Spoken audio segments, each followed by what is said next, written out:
Hey guys, today I'm doing stripy reciprocal gradient nails.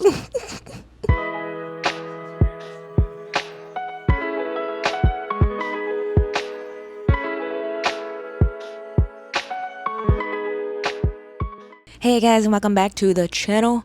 Today I want to do some simple, gotta be careful about saying simple for me, but I want to do some kind of simple standard nail art, since I feel like it's been a while since I've done just regular nail art. So today I'm going to be doing some stripy vertical gradient striping reciprocal nail art. I think that's what it's called. We're going to go with it. So basically you take two colors and you gradient them one way, and then you put striping tape on, and then you do a gradient the opposite way, and then you take it off and it looks cool. But knowing me, we'll see if it looks cool.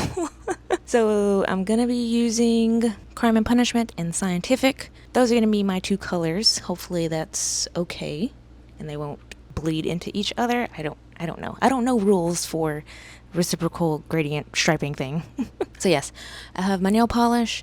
I have a bunch of sponges ready for sponging, and I have my striping tape.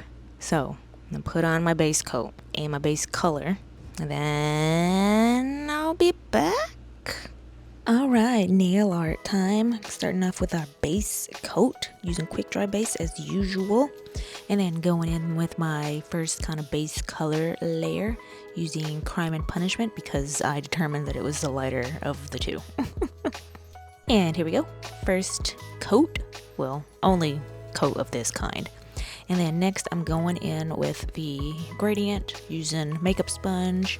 And I used, I think, 2 sponges because my nail beds are pretty different between each other, between like my pinky and my thumb or my middle finger.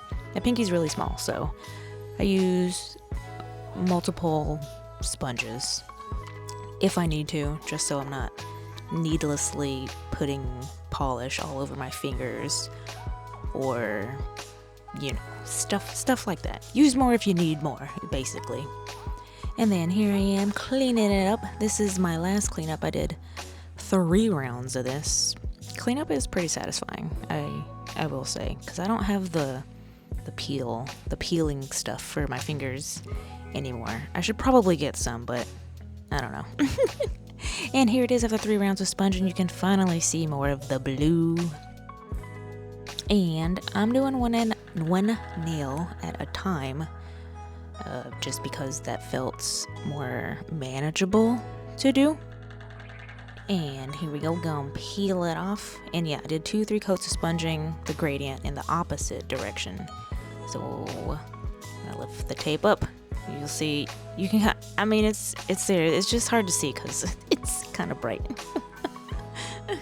I tried to block the light a little bit. And now I'm gonna do the rest. Basically the same thing. I put on the tape. I do a sponging. I wait a little bit. I forget how long I waited. Maybe like a minute or 2 or 3. I waited enough that I felt like it was dry enough, I guess, but not so long that the polish on the sponge had dried up, basically. So yeah, I typically wait like 3 to 5 minutes between like regular coats of polish, but for sponging I wait a little bit less. And then here is the gradient. Look at that. Wow, wow, wow. You can see it when I don't move. And then here's a really good close-up of my thumb. My thumb was my favorite, and I actually really love the textural difference. However, I didn't have a top coat on, so I put a top coat on, and there you see it kind of blurs out. All of the cool gradient, or the cool texture, is gone. And outside, I feel like you can see the gradient a little bit more. Yeah, it's kind of trippy with these colors because unless you really pay attention, you can't see it, but it's cool. Whew, this was a long one, but actually very pleasing. I was a little worried. And there are some spots where the tape isn't like thick enough, but I think it looks cool. I like the colors I chose. They look nice. Yeah, the middle finger got a little bit blurry almost, but overall I really like this. It just took a long time because I had to go a nail at a time. I guess I didn't have to, but because I didn't want to put tape on my entire hand. Yeah, this was a fun one. Definitely recommend. Glad I finally tried it out. Have you tried this nail art trend before? Now very curious about like other color combinations or even other like polish types. Would this work for other polish types? Like would this look okay with linear holo? Or would it just like blur because of all the silver and reflective rainbowy? Anyway, that's the nail art I did for today. If you like this video, make sure to give it a thumbs up, consider subscribing, all that jazz. That's all I have for now. Thanks for being here. Have a great day. Bye.